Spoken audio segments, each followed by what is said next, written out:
Actually, when I grew up, they used to call me the Ferg. So the Ferg is here and I am live, and I wanted to share some information and provide some clarity as it pertains to your health, um, COVID. And when I say your health, that also includes your microbiome. Now, in short, for those of you who are new to the term microbiome, that is you have microbes all over your body, all inside of your body, but I am specifically referring to your gut microbiome. So your gastrointestinal tract, that includes your colon.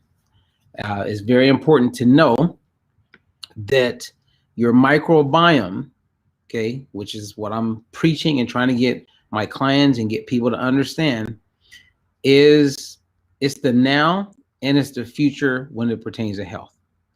And it is the one thing that is not being talked about enough as it pertains to one's immune system. This is very, very important what I'm going to share with you. Okay, very, very important, and it's cutting edge, and it's something that we can all do. And I'm not saying to get vaccinated. I'm not saying to not get vaccinated. This is not about vaccinations. This is about doing things that you can do to improve the strength of your immune system. So what do we mean immune system? How does that relate to the microbiome? Okay. 70% of your microbiome, 70%, that's your immune system. So your microbiome makes up 70% of your immune system. Think about, like, really just take a moment and think about what I just said, because if you're just now hearing this after all that's been going on with people's health and the concerns around their health, the microbiome making up 70% of your immune system, why are you just now hearing that? That's number one. Number two, I'm glad you're hearing it, right? Because you want to strengthen your immune system. And there are things within your power that can improve your immune system. A few other things to keep in mind with your microbiome. You've probably heard of this hormone called serotonin. Serotonin is a key hormone that stabilizes our mood, our feelings of well-being, our happiness. Would it be a surprise to you to know that 90% of this amazing hormone, serotonin, is produced in your microbiome? Just think about that. And think about all the people who are on Zoloft and SSRI type of medications. Whereas if we went to the root, there's a good chance if they improve their microbiome, they wouldn't necessarily need these antidepressants because they would be producing more serotonin and many other things improve. Then you hear about this other hormone called dopamine. Dopamine, well, it plays a huge role in how we feel pleasure, right? When you feel pleasure, you're excited about something. Well, 50% of dopamine is produced in your microbiome. Think about that. When you look at the microbiome, I was reading these studies because we have this really cool program that we're making available very soon on how to make over your microbiome. And I am going to give you guys some tips. I'm going to share with you 5 things to avoid if you want to have a strong, healthy microbiome. And I'm going to give you some tips on how you can eat to improve your microbiome.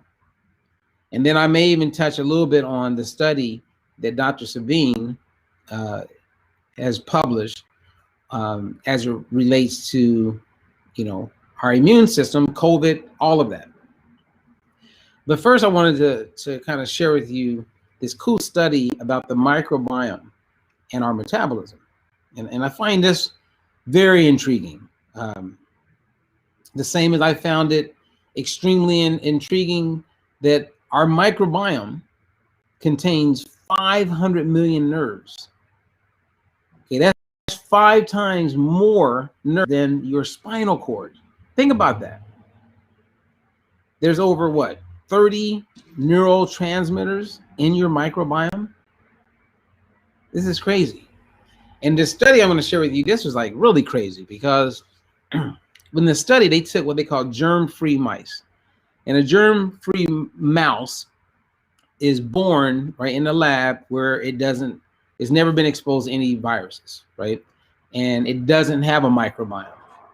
So what they did, and they've done this many times, okay? And you can find abstracts on this. You can go to PubMed. There's a whole bunch about these studies. But this one I found to be the most fascinating for me at this point about the microbiome and transplants. Basically what a transplant is when they take a microbiome from someone else and then they implant it into a person. And as a result of doing that, when it's done correctly and it works well and there's no pushback, you can experience some amazing things, right? So in this study, what they did is they took germ-free mice. They took 3 of them.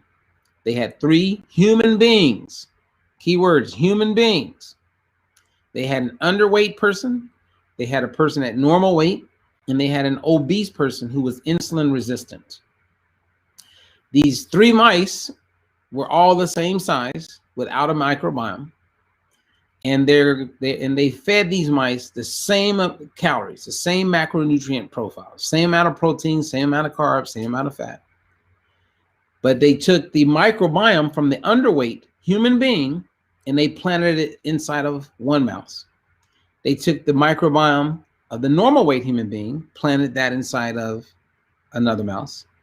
And then they took the person who was overweight and had insulin resistance, and they implanted that in one of the mice. And remember, all of these mice are the same weight. They didn't have a microbiome until now. They're all being fed the same. They all have the exact same activity. Well, in a pretty short period of time, the mouse that took in the microbiome of the underweight human became underweight as a mouse. The mouse that took on the microbiome of the person who was at normal weight, they continue to be at a normal weight, that mouse. And then the mouse that took on the microbiome of the obese and insulin resistant human became an obese mouse who was also insulin resistant. And remember, they ate the exact same amount of calories, the same macronutrient profile. This proves, again, and there's so many other studies, that is weight loss, weight gain is not solely about calories in and calories out. Your microbiome is over the top fascinating, and we're just now starting to get an idea about the microbiome, right? You have some people saying that it's the second brain. We know that the microbiome plays a role in insulin resistance as well as insulin sensitivity, and it touches on so many things. And with Dr. Sabine's study as it pertains to our health, what's fascinating to me is how she discovered these 2 key markers, these two bacteria, right? These 2 families of bacteria. And when you looked at, let's say, the bifida bacterium in a healthy microbiome, right? Very diverse microbiome, it makes up about 15% of all of the macrobes, right? And we're talking like 39 trillion microbial cells. Well, if it's at 15%, so then when they looked at the kids between infant and age 20, for the most part, they were at 15% of the bifida bacterium. So they had a very diverse, healthy microbiome. And when you look at people who are 70 plus with some type of health challenge or condition, then they were scoring under 2%.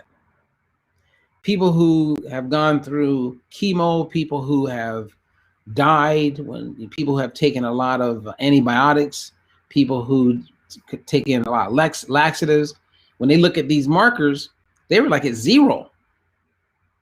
So why is this important? Well, when your microbiome is extremely healthy and you catch a virus, remember the microbiome is 70% of your immune system. Your immune system is on fire. It's going to deal like really well with any foreign pathogen in comparison to if you had a very low marker as it pertains to a healthy microbiome. Those people are going to find themselves like in ICU, hospitalization. They're going to be challenged. And the data is in, you guys. It's showing up constant. And so when I encourage people, I say, hey, make sure you put your health as a priority. Let's say that you're a type 2 diabetic. Okay, you have a pre-condition, right? Or let's say you have high, blood pressure. That they would call that a precondition. Let's say that you're obese. That's a precondition. Now, if we were to generalize, most people who have one of these conditions are probably, right, and again, I'm generalizing, are more likely to have dysbiosis in their microbiome. That means an unbalanced microbiome is not as healthy as it could be if they weren't obese, if they didn't. But it's not the condition that's created the disruption with their microbiome. A lot of it has to do with their eating habits. And so you literally can eat your way to a healthy microbiome. I was sharing a study the other day that was published in Nature when they looked at, around 2013, they still, there's so much that's still new today, but around 2013, there was 3 or 4 universities that came together and they wanted to see if you can change your microbiome based on the foods that you eat. And within 24 hours, they realized, yes, you can.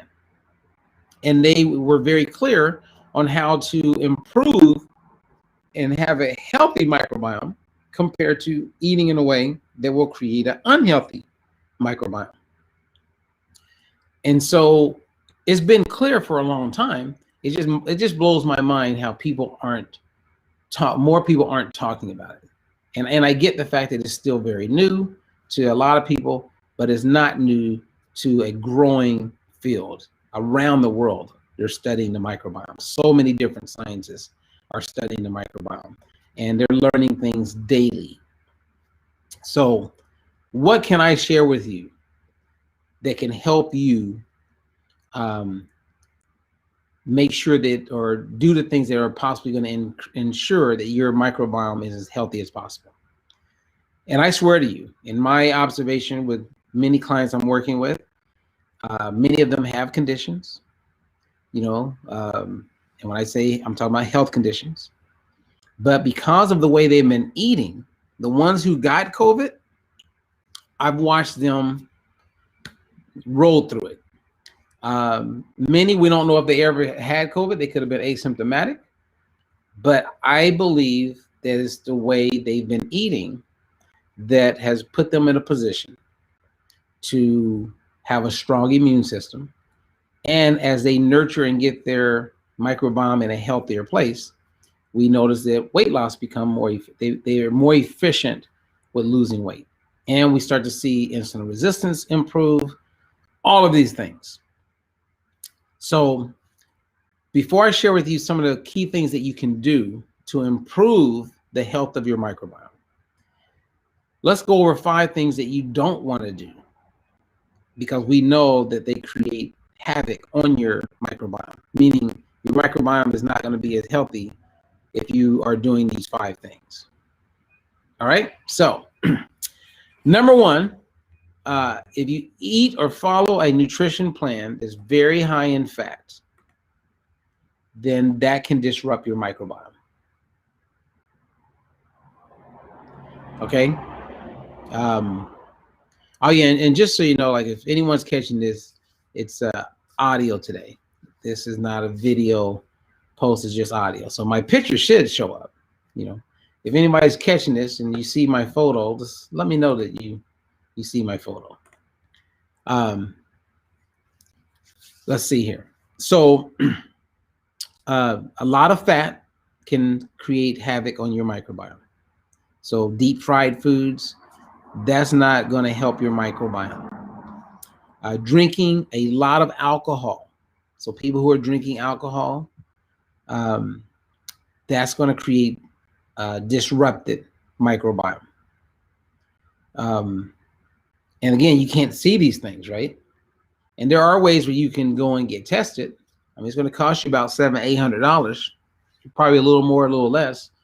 And then what? So why not assume that you have dysbiosis, which I believe most people do, based on the world that we live in and how people just aren't eating the way they don't know to eat a certain way, right? So deep fried foods, fatty foods can mess up your microbiome. Drinking a lot of alcohol can disrupt your microbiome. High fructose corn syrup, right? So you know when you pick up like some cookies or you're gonna buy some chips, if you look at the ingredients and you see high fructose corn syrup, put it down and choose something that does not have high fructose corn syrup. Another ingredient to keep an eye out for is maltodextrin. And I don't have a problem with maltodextrin because I don't believe we consume it in large amounts that would become harmful. However, studies have demonstrated that you can disrupt your microbiome with maltodextrin. So if you see maltodextrin in something, you know, if you're seeing in a lot of the foods that you're eating, then I would cut back, you know, on make sure you're not consuming too much maltodextrin. So that's 4. Number 5 would be avoiding fruits and vegetables can cause havoc on your microbiome. Okay.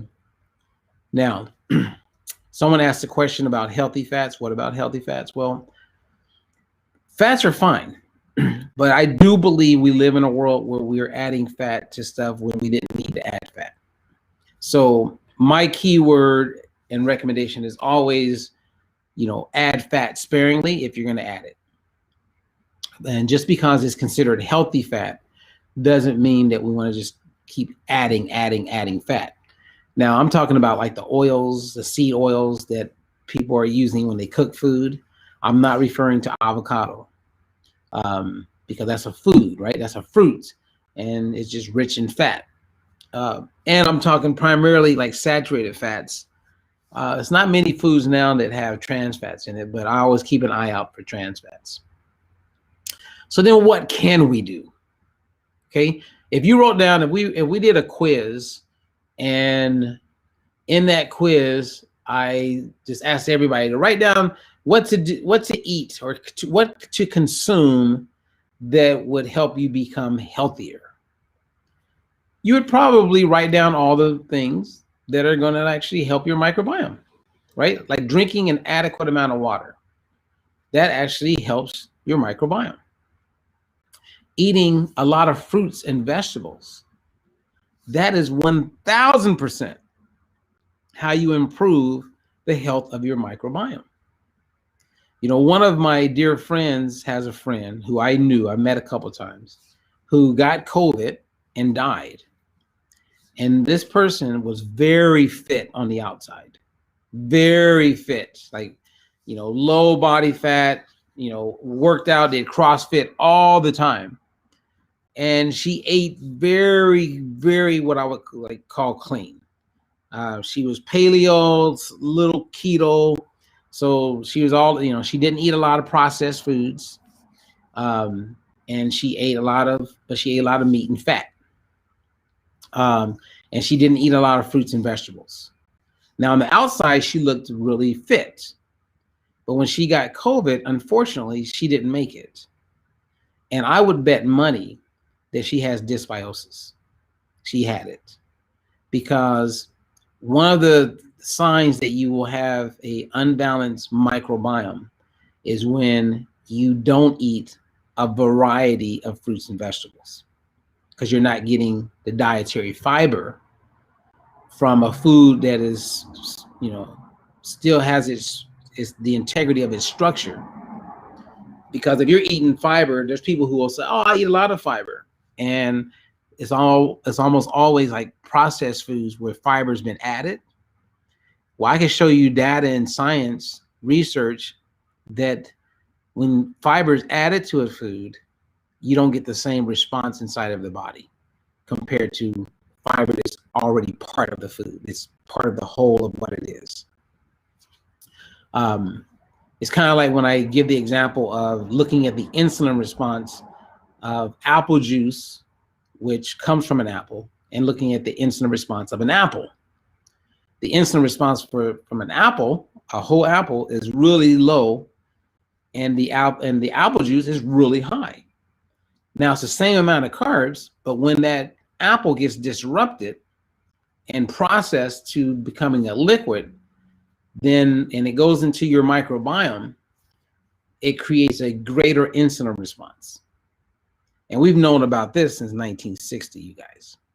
They just don't tell you about it. Everybody just focuses on glucose and not insulin response. But again, this goes back to the microbiome. All of this is taking place in the microbiome. Exercise is a great way to improve your microbiome. So drink water, eat a lot of fruits and vegetables, exercise, be active, get outdoors. If you have a pet, a dog, a cat, you pet them, and that helps your microbiome because they have microbes all over them. And because you live together and you interact, all of that is contributing toward a more diverse microbiome. Okay, I hope this is making sense. Someone posted items to avoid: fried food with high fats, alcohol, high fructose corn syrup, maltodextrin, water, fruits, and vegetables. You got it. And just make sure you're eating a variety of foods. It's like with my clients right now, we're having some fun because I have them on a 7-day challenge. And this 7-day challenge is helping them see how diverse their eating is. And we're having a blast with it. And I'll explain it soon, but right now I'm working with a lot of clients and we're having fun with it because it's opening their eyes and it's helping them, it's showing them how they can improve their microbiome and at the same time, not avoid carbs and be able to lose weight more effectively and then be at a place where they're less likely to gain the weight back. Okay, any questions for me? Any questions for me? So again, I put it out there and like I was sharing with people about, I have some lady get all bent out of shape and frustrated because of a post that I did, which happens because not everybody's going to agree with you, but she missed the entire point that I was making. And the point I was making is that I have clients who pay a lot of money, like $1,500 plus a month. And I have clients who are paying as low as $50 a month.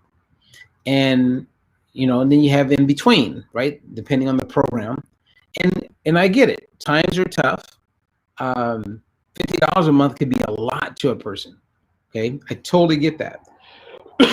But what I tend to see a lot is the person who's complaining about 50 or 100 or 200, and we're talking about their health, they can still find time to have a drink. They can still find time to spend money at a Starbucks or go out to eat, buy another blouse, go do certain things. And my whole point is when your health is a priority, you're going to go home and make a coffee. You ain't going to go spend $3 at Starbucks. When your health is a priority, you're going to do everything possible to make sure that that's a priority. I mean, I have clients who've been with me for over 20 years. because their health is a priority. They don't want to become a nutritionist. They don't want to read studies like I do and stay up to date. So they have me as their coach because they know that when we talk, anything that's new and fresh, I'm going to like bring it to their attention. And any questions that they have when we have a coaching session, they're going to ask me. They don't got to go Google and YouTube and get 1,000 different answers that's not substantiated. I help them with that. And so that clarity puts them in a position of confidence. And it's that confidence that makes it possible for them to have those high dopamine experiences and feel real good about how they're doing. And the built-in accountability of checking in with the coach is a game changer. Game changer. So I think it'd be ideal if every adult, regardless of their job, could have access to a certified personal trainer or someone they could go to and get answers to their everything that has to do with fitness, and a nutritionist who knows what the hell they're doing, because a lot of them don't. And that's not a dig on anybody. I'm just being very clear because, anyway, I just got to be honest about it. Not everybody's really skilled, same as not every soccer coach is going to be the best. We all have different levels of expertise. But I do believe that when you have the mindset and you want the truth and you want to excel with your personal health, you'll find the answers. You'll go the extra mile. You'll figure it out. And as you figure it out, you'll own it, right? Because when you own it, you own it. So there you go. Hey, what's up there, Lee? I got you in my prayers, Lee. So Lee says, I absolutely believe what you're saying because I didn't get COVID, even exposed. Yeah, I had a lady. Her name is Diana, and Diana is awesome. I think almost everybody in her immediate family that lives in her house got COVID and got it bad, but she didn't, and she's the caretaker. And I have a lot of stories like this, but all of these people who didn't get it, if we looked at just their immune system or their microbiome, you'll see that they're eating and moving in a way that is consistent with not experiencing all these major hardships. And again, a lot of these people have pre-existing conditions. But if you start eating and right now, and let's say you get exposed to it in 2 months or in 2 weeks or in a week, well, you're good. Because guess what? Every 20 minutes, there's a new generation of microbes in your microbiome. In 1 hour, that's 3 generations. We know that all it takes is 24 hours to begin the process of upgrading your microbiome. So it's kind of like, all right, let's say you get the vaccine. Okay, get the vaccine. But yet you don't change anything with your health. You don't eat any differently. You keep doing what you're doing. You don't exercise. Well, you're probably going to experience some nasty side effects. And I believe that it's going to all come down to the health of our microbiome, which is our immune system. It's that simple. It's that simple, you guys. Please hear me on this. Eating all this stuff that is not supporting your microbiome is not a good thing. So my goal with this post was to just share some insight into the importance of eating fruits, vegetables, being active, drinking plenty of water, not eating too much deep fried fatty foods, not drinking a lot of alcohol. And when you think about it, oh yeah, make sure you're taking your vitamins, right? Get your vitamin D checked. I take a vitamin D, vitamin C, zinc capsule every day. I got it from Dr. Sabine. And if you want it, reach out to me. I'll connect you. And then I have my multi that I take when I'm not taking this one. And other than that, get some sunshine. That's very important. And stay active. Think about like when this whole pandemic hit.